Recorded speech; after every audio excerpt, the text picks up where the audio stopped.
नमस्कार दोस्तों, स्वागत करती हूँ आप सबका मेरे YouTube चैनल द नैरेटिव नब पर। आज की वीडियो में हम बात करेंगे चैत्र पूर्णिमा की। दोस्तों, हिंदू धर्म में चैत्र पूर्णिमा का दिन आध्यात्मिक और धार्मिक दृष्टि से अत्यंत पवित्र माना जाता है। इस दिन स्नान, दान और भगवान विष्णु की पूजा करने से सुख, समृद्धि और पुण्य की प्राप्ति होती है। स्कंद पुराण और भविष्य पुराण के अनुसार चैत्र मास की पूर्णिमा तिथि को पवन पुत्र हनुमान का जन्म हुआ था। इसी के कारण इस दिन को हनुमान जन्मोत्सव के रूप में मनाते हैं। इस साल चैत्र पूर्णिमा की तिथि को लेकर काफी असमंजस की स्थिति बनी हुई है। दरअसल चैत्र मास की पूर्णिमा तिथि 2 दिन पड़ रही है। तो आइए जानते हैं चैत्र पूर्णिमा का व्रत कब रखा जाएगा। पंचांग गणना के अनुसार इस वर्ष पूर्णिमा तिथि का प्रारंभ बुधवार 1 अप्रैल 2026 को सुबह 7:06 से होगा। पूर्णिमा तिथि की समाप्ति गुरुवार 2 अप्रैल 2026 को सुबह 7:41 पर होगी। धार्मिक नियमों के अनुसार व्रत और स्नान के लिए अलग अलग दिनों का चयन किया गया है। व्रत के लिए सर्वश्रेष्ठ दिन 1 अप्रैल है। पूर्णिमा का व्रत हमेशा उस दिन रखा जाता है जिस दिन शाम को चंद्रोदय के समय पूर्णिमा तिथि मौजूद हो। 1 अप्रैल को शाम 6:11 पर चंद्रमा उदित होगा, इसलिए व्रत बुधवार 1 अप्रैल को ही रखा जाएगा। स्नान दान 2 अप्रैल को किया जाएगा। पवित्र नदियों में स्नान और दान के लिए उदया तिथि को प्रधानता दी जाती है। 2 अप्रैल को सूर्योदय के समय पूर्णिमा तिथि रहेगी। स्नान दान गुरुवार 2 अप्रैल को करना सही है। ब्रह्म मुहूर्त स्नान के लिए समय सुबह 4:38 से 5:24 तक रहेगा। सत्यनारायण पूजा सुबह 6:11 से 9:18 तक कर सकते हैं। अभिजीत मुहूर्त दोपहर 12 बजे से 12:50 तक रहेगा। लक्ष्मी पूजा व चंद्र अर्घ्य शाम को 6:39 तक किया जा सकता है। आइए जानते हैं कि चैत्र पूर्णिमा पर शाम और सुबह की पूजा कैसे करनी चाहिए। दोस्तों, पूर्णिमा व्रत और चंद्रमा की पूजा 1 अप्रैल की शाम को की जाएगी।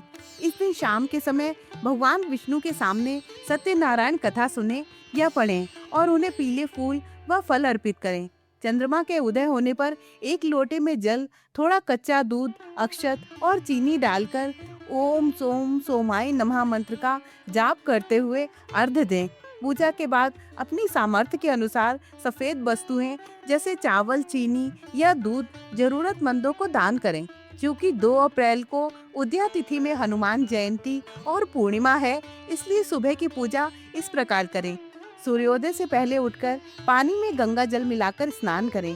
हाथ में जल लेकर व्रत और हनुमान जी की भक्ति का संकल्प लें।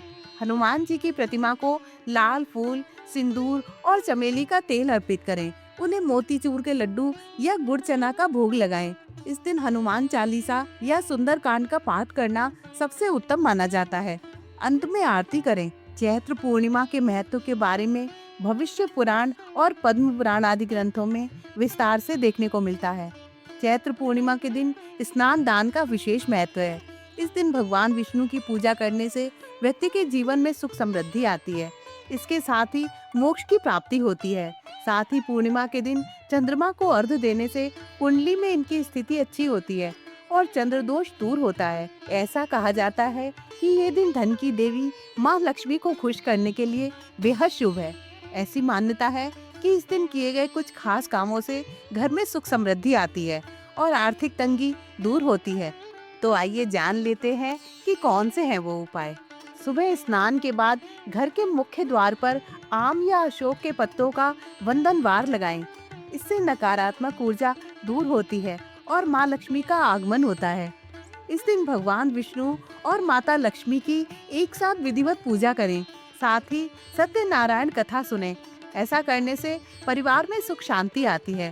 साथ ही धन मार्ग के रास्ते खुलते हैं। ऐसी मान्यता है कि पूर्णिमा के दिन किए गए दान से अक्षय पुण्य की प्राप्ति होती है। साथ ही कुंडली के ग्रह दोषों से भी मुक्ति मिलती है। पूर्णिमा के दिन जरूरतमंद लोगों को भोजन कराना और अनाज का दान करना सर्वोत्तम माना जाता है। हिंदू धर्म में अन्नदान को महादान और श्रेष्ठ दान कहा गया है। मान्यता है कि इससे जीवन में सुख समृद्धि आती है। चैत्र पूर्णिमा चंद्रमा को समर्पित दिन है, इसलिए चंद्रमा को प्रसन्न करने और मानसिक शांति के लिए सफेद रंग की वस्तुओं का दान करना शुभ माना जाता है। आप इस दिन चावल, दूध, चीनी, मिश्री और सफेद वस्त्र आदि का दान कर सकते हैं। चैत्र मास में गर्मी की शुरुआत हो जाती है। इस समय प्यासे लोगों को पानी पिलाना पुण्यकारी माना जाता है। आप इस दिन घड़े या मिट्टी के पात्रों का दान भी कर सकते हैं। जरूरतमंदों को नए या साफ वस्त्र दान करें। गुरुवार का दिन होने के कारण पीले वस्त्रों का दान भगवान विष्णु की कृपा प्राप्त करने में सहायक होता है। इसके अलावा अपनी सामर्थ्य के अनुसार दक्षिणा या धन का दान भी फलदायी रहता है। इस दिन मौसमी फल जैसे तरबूज, संतरा आदि का दान करें। इसके साथ ही माता लक्ष्मी को प्रसन्न करने के लिए दूध से बनी खीर या सफेद मिठाइयों का वितरण करना भी शुभ माना जाता है। तो दोस्तों, ये थी चैत्र पूर्णिमा से जुड़ी संपूर्ण जानकारी। अगर आप भी चाहते हैं कि आपके जीवन में सुख, समृद्धि और सकारात्मकता आए, तो इस दिन बताए गए नियमों का पालन जरूर करें। वीडियो पसंद आई हो तो इसे लाइक करें, शेयर करें और हमारे चैनल को सब्सक्राइब करना बिल्कुल भी ना भूलें, ताकि आपको ऐसे ही धार्मिक और ज्ञानवर्धक वीडियो मिलते रहें। आप सभी को चैत्र पूर्णिमा की हार्दिक शुभकामनाएं। जय श्री हरि।